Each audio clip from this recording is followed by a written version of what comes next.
Hola amigos, buen día. El día de hoy quiero traerles un video acerca de las alternativas que hay de los tanques de oxígeno. ¿Por qué? Porque pues hay tanta saturación que hay colas de gente esperando que llenen sus tanques de oxígeno. Pues a veces no son inaccesibles porque pues no hay donde rellenarlos o no los tenemos, no hay disponibles. Y bueno, la buena noticia es que sí hay alternativa a los tanques de oxígeno, y las alternativas pues se llaman concentradores de oxígeno. Ojo, esta alternativa no es para todos los pacientes, depende de la gravedad. Si el paciente requiere un flujo muy elevado, arriba de 5 litros por minuto, ya un concentrador ya no es opción. De hecho, en el mercado hay pocos concentradores que son de más de 5 litros, y esos concentradores pudieran ser un poquito falaces. ¿Por qué? Porque medicinalmente los aparatos de bajo flujo, como los concentradores, si son de más de 5 litros puede provocar sequedad. Entonces pudiera llegar a ser hasta contraproducente. Bueno, eso durante la oxigenoterapia, pues el flujo de bajo flujo realmente no hay contraindicaciones clínicas importantes, pero si se sobrepasa de los 5 litros por minuto en algo de bajo flujo, pues ya resulta ser contraproducente. Bueno, regresemos un poquito a lo que es el tanque de oxígeno. El tanque de oxígeno es oxígeno o dioxígeno. En la naturaleza se encuentra el oxígeno siempre en moléculas que son dos oxígenos.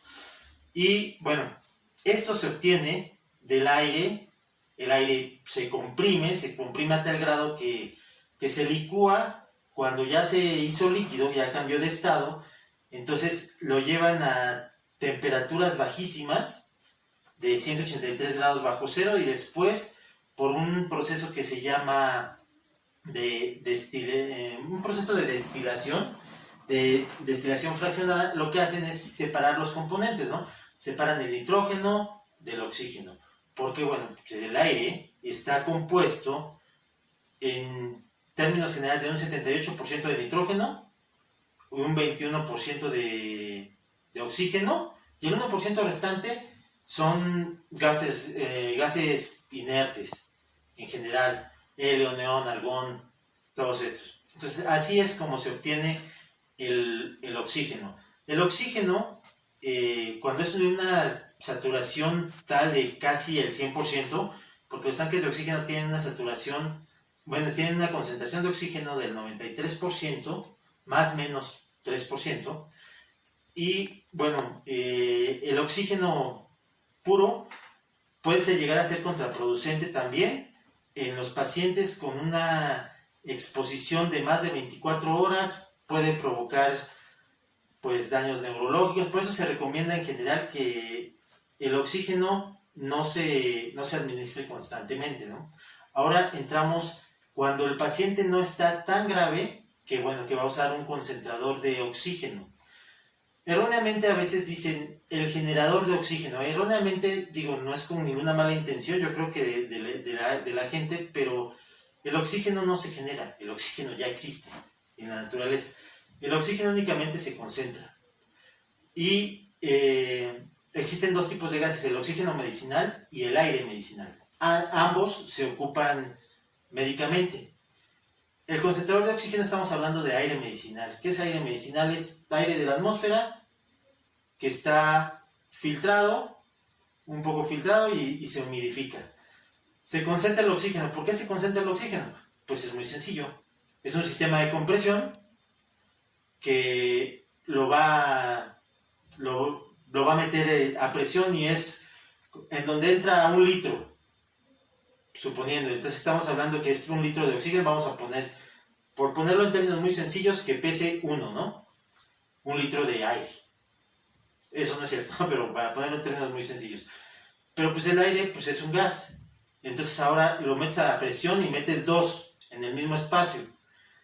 De ese 1 que tenías al principio, pues 0.21 era oxígeno, ¿no? Si ahora tienes 2, vas a tener 0.42, ¿no? En pesos, es algo lógico. Estás concentrando el oxígeno ahí. Bueno, por eso es que se llaman concentradores de oxígeno.